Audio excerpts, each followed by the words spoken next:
This show is brought to you by Foco Sports. With over 11,000 licensed items to choose from, and some of the most unique handmade products, you can find all the sports gear you could ask for. Unique bobbleheads, clothing, accessories, and much more. From every team, in your favorite sport, they have it all.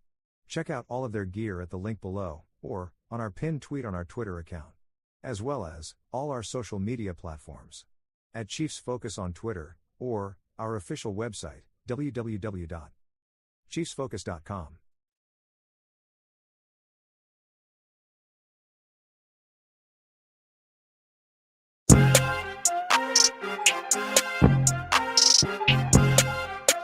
Welcome to the 100-Yard Dash Football Podcast presented by the Chiefs Focus Network, where you talks about the NFL from end zone to end zone and all 100 yards in between.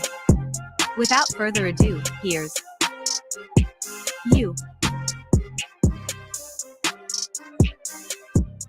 Yo, what it do? This is the 100-Yard Dash Football Podcast, where I am talking about the NFL from end zone to end zone and all 100 yards in between. I must introduce myself. First of all, my name is you. That's the letter, not the word. And I am obviously your host. What it do? All right. Where can you find us? You can find this podcast on Stitcher, Spotify, Facebook, Twitch, YouTube, and a few others. I do this about once a week, normally on Wednesdays. Sometimes I do it earlier. Sometimes I do it later in the week. Set up your notifications, hit the like, hit subscribe, and then hit that little bell if you're on YouTube. And then you can know when I'm on. You'll get a notification when I'm on. You can join me and you can interact with me on this here, on these airwaves if you would like. StreamYard stream, the Chiefs Focus Twitch stream, or you can hit up YouTube, the Chiefs Focus YouTube page, or myself. Again, I thank you for listening. I do want to encourage you to go ahead and be a part of the show. I do want you to be a part of the show because, you know, the thing about sports is it's debatable. You know, you can debate dang near everything that happens in athletics in general. So shoot, if you don't agree with something I say, I'm fine with it. That's fine. Hit me up. That's what we do. So just let me know, hit me up, be a part of the show, because I want you to be a part of the show. Anyway, we gonna keep it moving. If I can find my stuff. Look, we just got done with Super Wildcard weekend. And it was anything but tame. So they got the right name. Crazy stuff this weekend. And so let's just go and get into it. The Seahawks go to San Francisco, and they got the beat down put on. They got the beats laid on them. They got hands put on them. The 49ers score 41. The Seahawks scored 23. Now, I'm going to just go team by team here. For the Seahawks, the season was a success. You did lose. You lost. I get it. But the season was a success. You finessed a different franchise into taking your problematic highest cap hit, Russell Wilson. You got draft capital for it, which is going to help you in this year's draft. You made Geno Smith look like an MVP candidate, albeit it was early in the season, but it still happened, right? Geno was 8th in total yards passing, tied for 8th, but he was ahead of Jalen Hurts, Trevor Lawrence, and Aaron Rodgers. The guy who was 7th, Josh Allen. He's in pretty good company in this season. He was in really good company this season. So the Seahawks have nothing to be ashamed of. They did a great job. scheming around Geno Smith. Enough about the losers.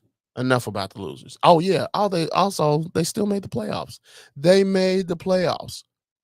They didn't make the playoffs last year. They made the playoffs this year with Geno Smith. Enough about the losers. Let's go on to the winners. 49ers.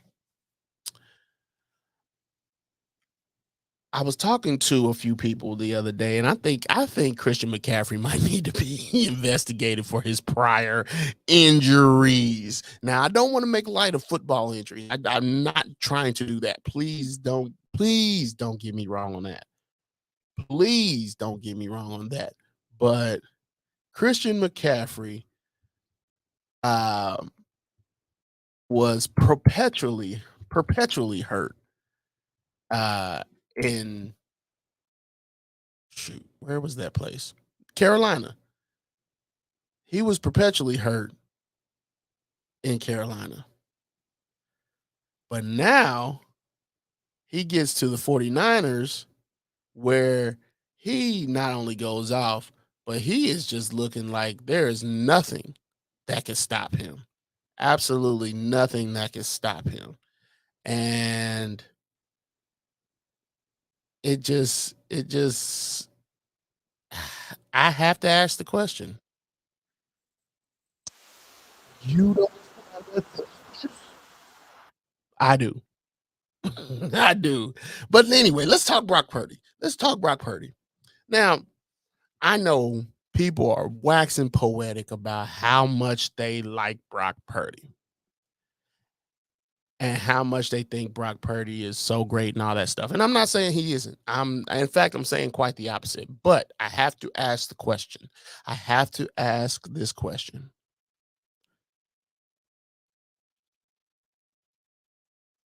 First of all, let's go here. There used to be something printed on rearview mirrors. I don't know if it's still on there or not, but it used to say objects might seem bigger than they appear. Right? Look back at every quarterback Kyle Shanahan has closely coached. None of them look bad. None of them until they did. Okay? None of them look bad until they did. Brock Purdy is doing exactly what Kyle Shanahan needs him to do. He is doing exactly what Kyle Shanahan needs him to do. He's not turning the ball over. He's protecting the football. He's throwing it to his receivers in places where only they can get it. But that's literally what you ask of him. Shanahan doesn't ask too much of his quarterbacks. In fact, I give Shanahan all the credit for being this guy. He knows, in fact, let me say this. Shanahan is to quarterbacks what his father was to running backs. You put anybody in any running back in Mike Shanahan's system. I think it's Mike Shanahan. I think you put any running back in the Mike Shanahan system, he's gonna work. He's just gonna work. He might not be a Hall of Famer, but he's gonna work for what he's asked to do. And you put any quarterback in Kyle Shanahan's offense, it's gonna work. Oh, you don't believe me? Ask Matt Ryan. Ain't been the same since Kyle Shanahan left. Let's ask. I had some more names, but now I forgot them. Jimmy G. I don't think he'll be the same when he leaves. Let's talk about the other kid, CJ Beathard. And there's one more kid, the backup. But quarterbacks don't typically fail in a Kyle Shanahan system. He understands the QB strengths, he understands their weaknesses, and he schemes around their weaknesses, which is a great thing for him. And like I said, the same way his father was with running backs is the same way he is, Kyle, with quarterbacks. And that is one of the things that I believe is his strong suit. So while we're waxing poetic about Brock Purdy, and yes, these wins have been mighty purdy, but I wouldn't go off the rails, which I've heard a lot of pundits do, and say he's the next guy. I mean, I'm not saying Trey Lance is, but I don't know if Brock Purdy is either. I think we need a little bit more evidence before we start going off on deep rails with Brock Purdy. But I know people would rather be first than be right these days. So we keep it moving. For all y'all, you know what? This is going to seem like a shot, so I'm not going to say it. But you don't fix broken chargers. Guess what you do? You buy new ones. You don't fix broken chargers. You don't fix broken chargers. You buy new ones. The Chargers lose to the Jaguars. 31-30. Jags scored 30. Chargers scored, or Jags scored 31. Jaguars scored 31. The Chargers scored 30. You don't fix broken chargers. You buy new ones. You buy new ones. So the Chargers turned the ball over, what I want to say, 4 times, and got up 27-0, but still found a way to lose the game. It might be time to stop trying to figure out what this team is or how to fix this team. It very well could be time to stop trying to figure out how to fix the stinking Chargers. This is the first time they made the playoffs since Phillip Rivers retired. Even though they have a young stud of a quarterback, they have Mike Williams, they have Evans. I mean, I said have Evans. They have Mike Williams, Keenan Allen, and Austin Eckler. So many playmakers. And this is the first time they went to the playoffs without Phillip Rivers, even though they had 2 different head coaches, many different coordinators, a few different coordinators. I think it's time to stop trying to fix the team. If you out there and agree with me, I mean, if you out there agree with me, you agree with me. But so Joe Lombardi was fired from his OC duties. He's relieved of his OC duties. How does Staley get to keep his job? Now, I look back at how Staley got the job, and that was because of, and I was talking to somebody else about this, but that was because the guy before him, man, and his name escapes me right now. The guy before him didn't realize what he had in Justin Herbert and tried to go forward with his agenda, and then realized that he couldn't because Tyrod Taylor ended up getting his lung punctured by the staff over in LA. And oh man, what is his name? That name's gonna really, Anthony Lynn. Anthony Lynn got fired because he didn't realize what he had in Justin Herbert because he was so busy trying to trot Tyrod Taylor out there because he knew what Tyrod Taylor could do. You know, and there was other reasons. There was a few other reasons that season that he was relieved of his duties, and that's fine. But how in the world would Staley get to keep his job? Looking at what he's done, looking at his tenure over the last 3 years, he hasn't made this the first year he made the playoffs with Justin Herbert throwing close to 4,000 yards, having great receivers on second deals on their big contracts. Like, there's so many things, so many egregious errors. This ain't basketball. This ain't baseball. But 3 strikes, you out. You should be. He's had so many chances, so many opportunities. In my opinion, Staley is just Joe Judge with a better quarterback.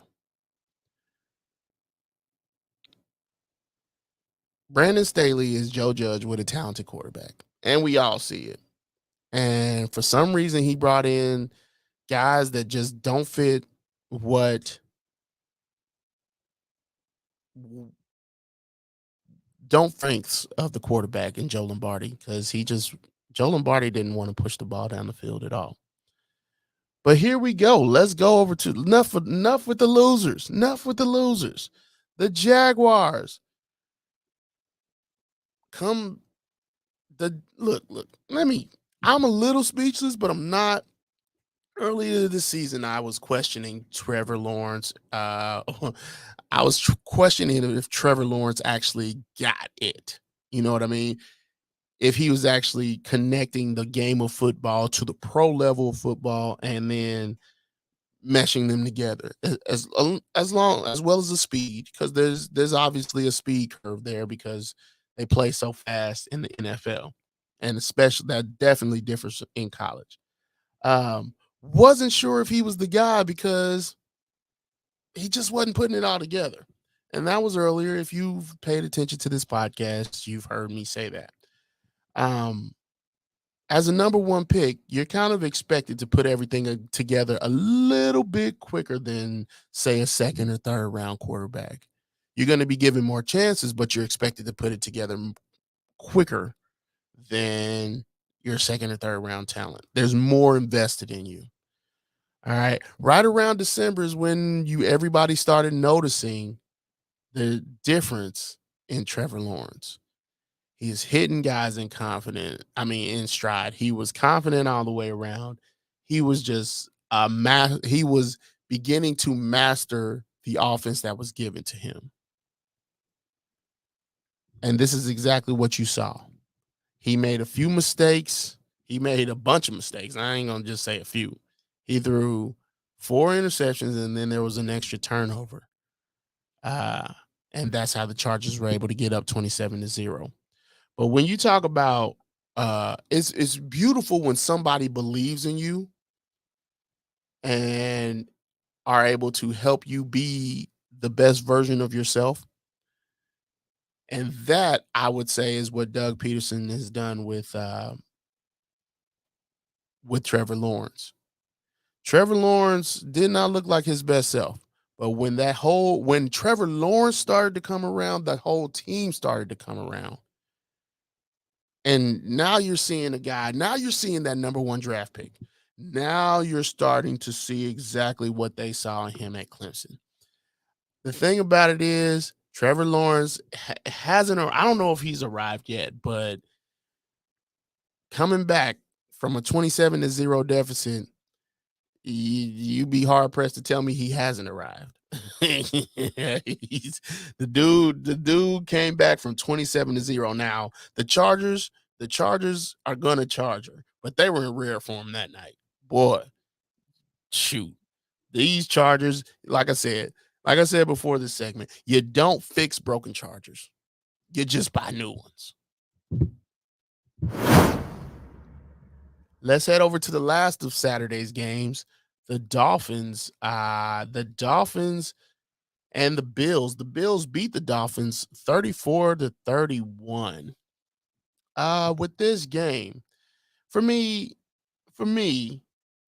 even though the score doesn't necessarily say it, the moment felt a little bit too big for Mike McDaniel. And with that being said, they only lost the game by 3 points. I'm still talking about the losers here. I'm still talking about the Dolphins, but they only lost the game by 3 points. It felt like it was a bit much for him. He seemed overwhelmed. Maybe it was because they were having to trot out Skylar Thompson out there, and he might not have been sure if he was ready. Maybe, I don't know. But I know one of the things I've always tried to adhere to in my professional career and in my life is that luck favors the prepared. Sorry about that. Luck favors the prepared. And while I do think that the Dolphins had plenty of talent they had enough talent to beat the Bills, I don't know if I believe that they were fully prepared going into this game. Believe it or not, I don't know if they were fully prepared to go in this game. Not because they didn't have to, not because they didn't have the backup. Can't remember his name. Doesn't matter. But it just felt like the moment was just too big for him, for Mike McDaniel.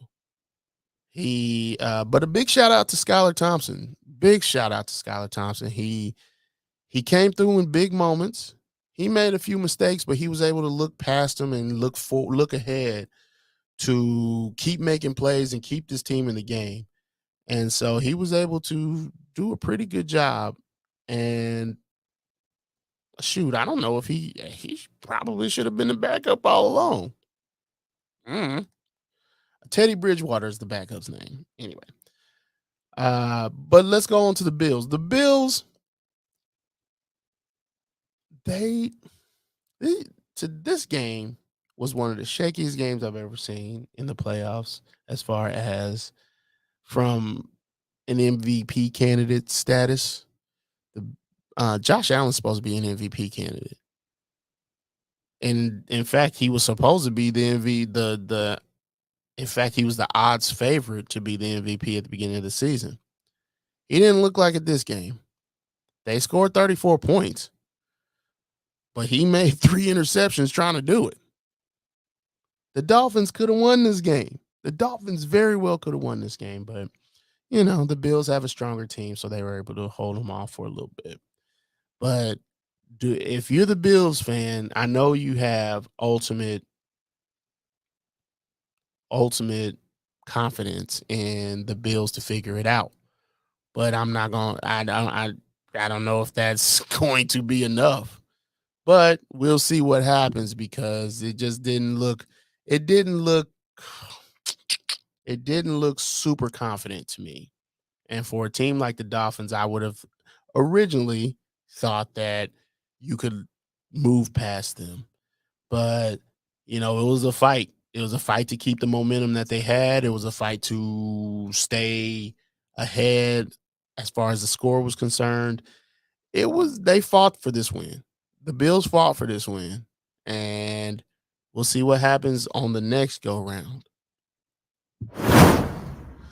Before we go to Sunday's games, there's going to be a word from our sponsors.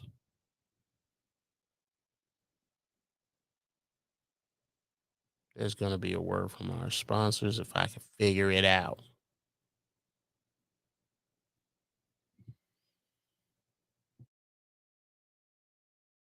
This show is brought to you by Foco Sports. With over 11,000 licensed items to choose from, and some of the most unique handmade products, you can find all the sports gear you could ask for. Unique bobbleheads, clothing, accessories, and much more. From every team, in your favorite sport, they have it all. Check out all of their gear at the link below, or on our pinned tweet on our Twitter account, as well as all our social media platforms. At Chiefs Focus on Twitter, or our official website, www.chiefsfocus.com.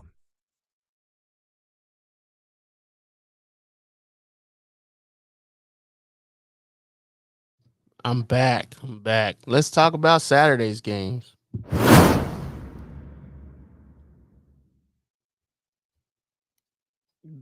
The Giants beat the Vikings 31-24.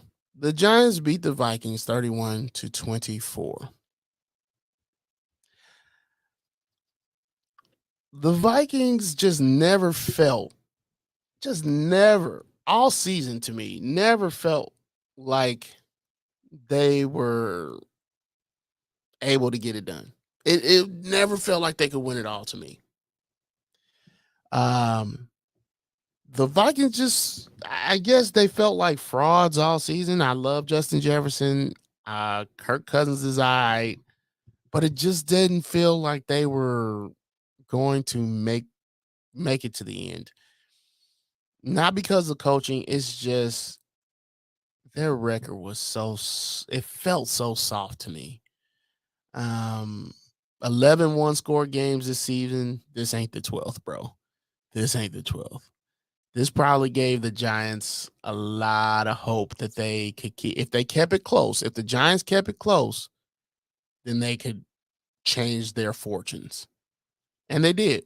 So the Vikings felt like frauds to me all season, even with Justin Jefferson in a record-breaking year, even with Zadarius Smith playing lights out on the defense, even with the Packers being out of the playoffs.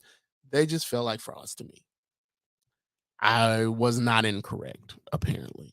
So let's move on to the Giants, the winners of this game. What Dable and Kafka have done with the offense is pretty amazing. With the team is pretty amazing. I figured now when they went and got a defensive end at the first pick of the draft, I was wondering what they were doing. Kayvon Thibodeau, if I'm not mistaken. But they did it, and they were able to go undefeated for a little bit, and then they fell off, but then they got right back on the horse and able to end the season 10-7-1. And they put themselves in a position where they could make the playoffs. And they made the playoffs. And now Daniel Jones has been playing with confidence. And they don't really have a crazy number one receiver. Don't need one. The Giants are legit. I will be surprised. I want to see what the number is that they signed Daniel Jones for. Because he's not only a threat passing the ball, but he's also a threat running the ball. And also, Saquon Barkley, big time. Big time. Well, I already knew he was big time. I was hoping they would trade him before the end of this season because I knew, like the late, great Therese Paylor used to always say, the contract year is undefeated. And this would technically be his contract year considering they didn't pick up the fifth-year option for neither Daniel Jones or Saquon Barkley. So I say the contract year is undefeated. Just like Therese used to say, contract year is undefeated. And here we are with the Giants moving on to the divisional round. Big time. Let's go to the Ravens and the Bengals. First of all, the last game of the season was the Ravens and the Bengals. And here we are again, the very next game, Ravens and the Bengals. The Bengals win 24-17. I already thought the Ravens were in over their head. I already thought that they were in over their head as far as the offense is concerned. How that fumble recovery for a touchdown, that scoop and score, happened for a touchdown told me that they were in over their head. They still had an opportunity. The Ravens still had an opportunity to win this, but I don't know what the quarterback was thinking. Name escapes me. Forgive me. I don't know what the quarterback was thinking. He was supposed to go low and then tried to go over from like 5 yards back, 3 yards back. Like, what are you doing? I didn't understand that. That's what broke this game open. You lost by 7 points. That return for a touchdown was your 7 points. Y'all could have won this game. I already know y'all know that, but I just couldn't believe I don't know what it's called. I don't want to pile on the young man because I don't think he's a bad football player. I think he played his heart out. And I think he was trying to do more than he felt. I felt that he was trying to do more than what was asked of him. And I think it just kind of got to him. And he thought he saw something. And he went with it. But no, it didn't work. It didn't work. Unfortunately, the Bengals, they played a close one. And they came out the winners. I think that you can attribute this game to special teams, or not special teams, to the defense. To the defense, because knocking that ball out was absolutely clutch. And then returning it for a touchdown was absolutely clutch. Although I do think Joe Burrow would have probably marched down the field, but at least the Ravens would have had a chance to stop them defensively. Not return that touchdown. You didn't. Not happening. Let's go on to the Cowboys mollywhopping of the Buccaneers, man. Let's go. Cowboys win 31-14, and I would say they send Tom Brady into retirement, but we all know Tom Brady ain't retiring. He's probably going to go somewhere else. We don't know. Before I start this, prayers up to Russell Gage with the neck injury. He got carted off the field late in the game yesterday. So prayers up for Russell Gage. But this is the Cowboys' first playoff road win since 1993. Wow.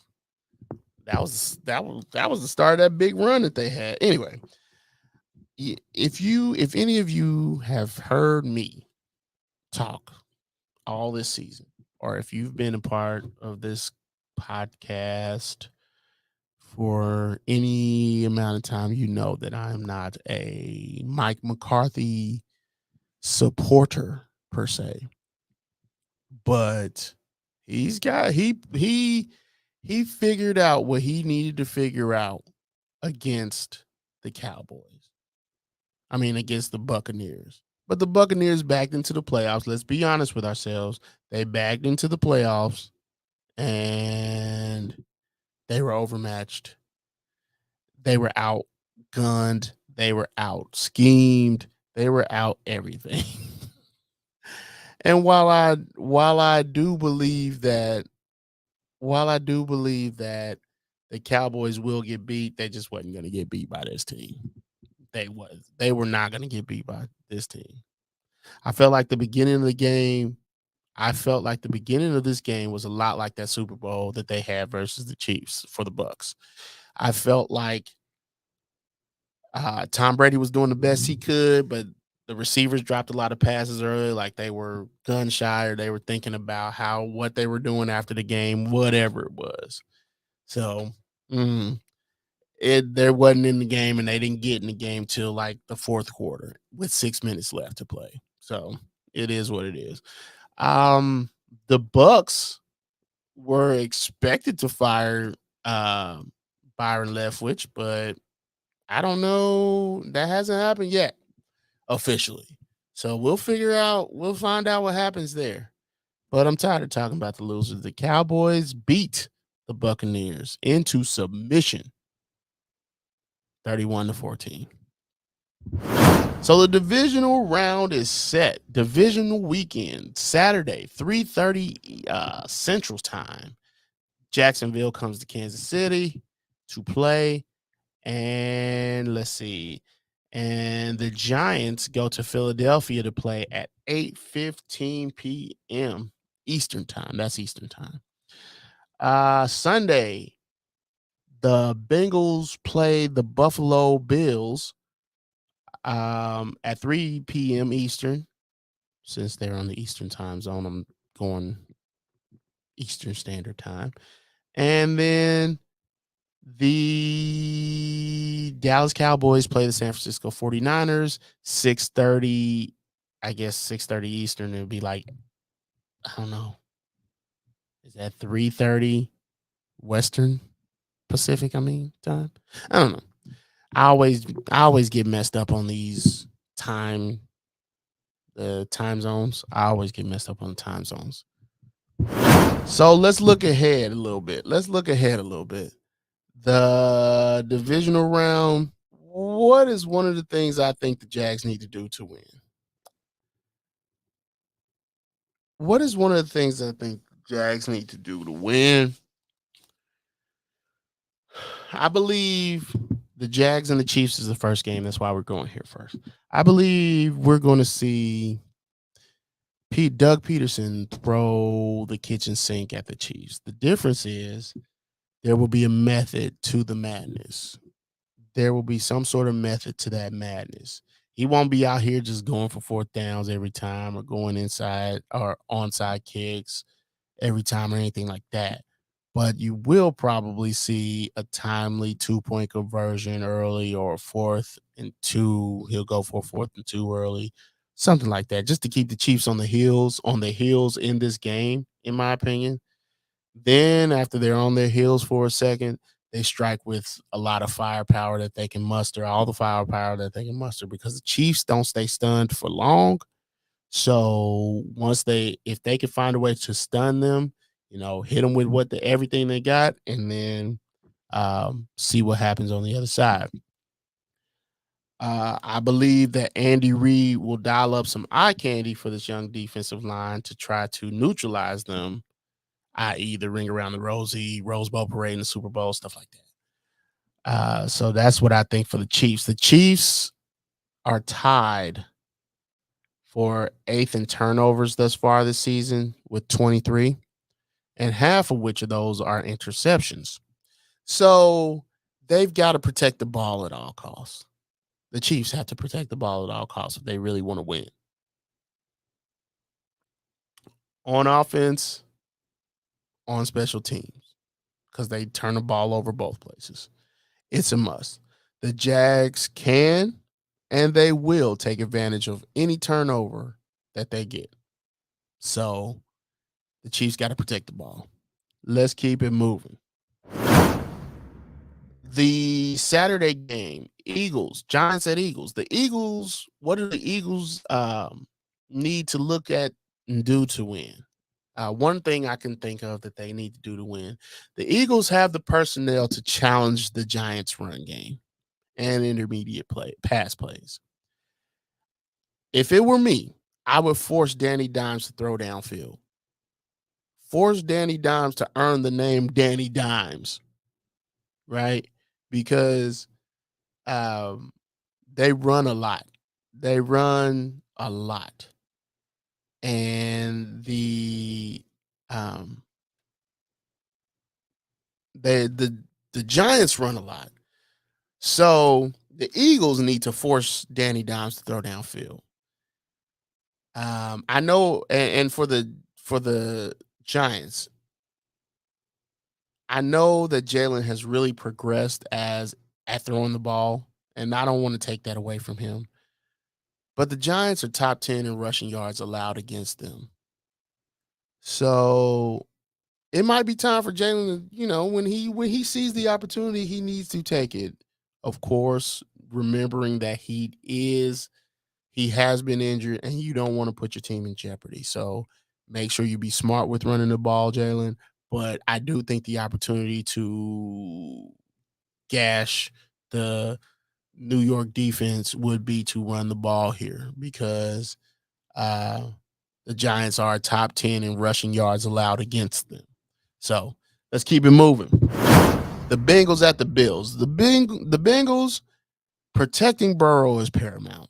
Protecting Burrow is paramount because the Bills have enough.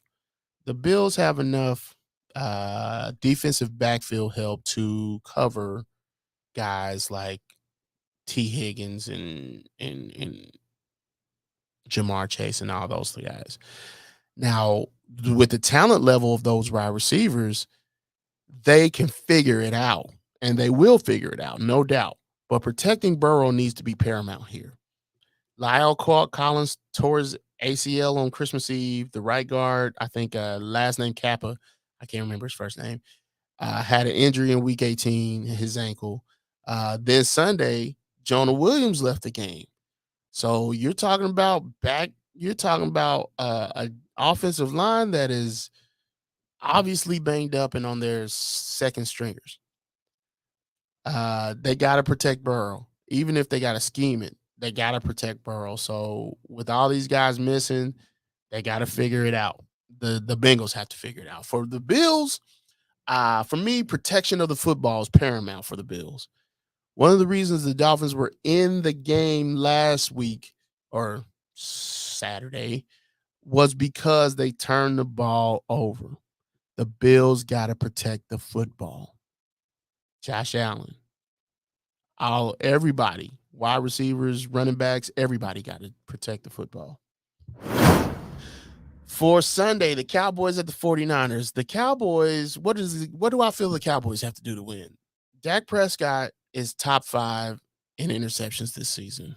And the 49ers had the type of defensive front to force him into throwing those interceptions. So they've got to figure out how to the Cowboys got to make sure that Dak feels comfortable. Dak felt comfortable playing the Bucks. He felt comfortable, and you saw it with the first throw of the game. Well, not the first throw, but you saw it with the first throw of the game, and that last touchdown to CD Lamb, it was just like he might as well have thrown that from his armchair in his living room. That was that easy. And yes, it was a lot of scheme, but he felt comfortable within the scheme. The Cowboys got to make sure, which they have an offensive line to do it. The Cowboys have to make sure Dak Prescott is comfortable because he is top 5 in interceptions this year, even though he had a few games off. He's still top 5 in interceptions thrown this year. And the 49ers have the type of defensive front to force him into throwing interceptions. So you got to watch out. Now, the 49ers, what do they have to do to win? In my opinion, one of the things. The 49ers got to defend the deep pass. Mike McCarthy and Dak dialed up a good game against the Bucks. The Bucks weren't formidable opponents, but whatever. 2 of the weakest games for the 49ers came against the Rams. I said the Rams. 2 of the weakest games for the 49ers came against the Chiefs and the Las Vegas Raiders, both of which threw deep balls on them. So defending the deep pass was an issue then. Dak, all the guys they have will challenge them downfield because that's just what a Mike McCarthy team does. So they got to defend the deep pass. So that's really what I figured the 49ers need to do is just be able to take advantage of those deep passes, whether they're batting them down, whether they're intercepting them. Just take advantage of those deep passes because I do feel that they excel in defending the short to intermediate routes. So that is all I have for today. That ends this episode of the 100-Yard Dash football podcast where I'm talking about the NFL from end zone to end zone and all 100 yards in between.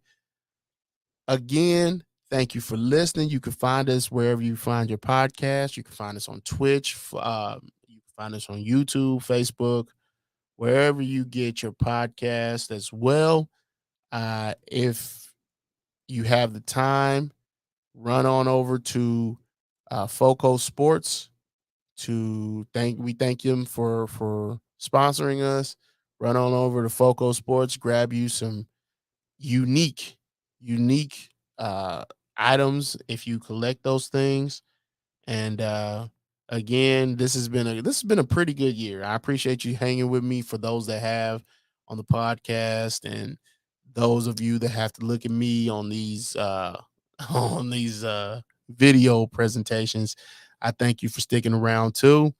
Again, I'll be back sometime next week, probably Wednesday. I do this thing normally on Wednesday, middle of the week.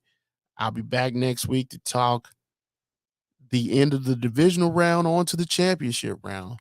I thank you for listening this week. If you want to get involved with the show, please join. You could interact with the show on YouTube, Twitch, or even the StreamYard app.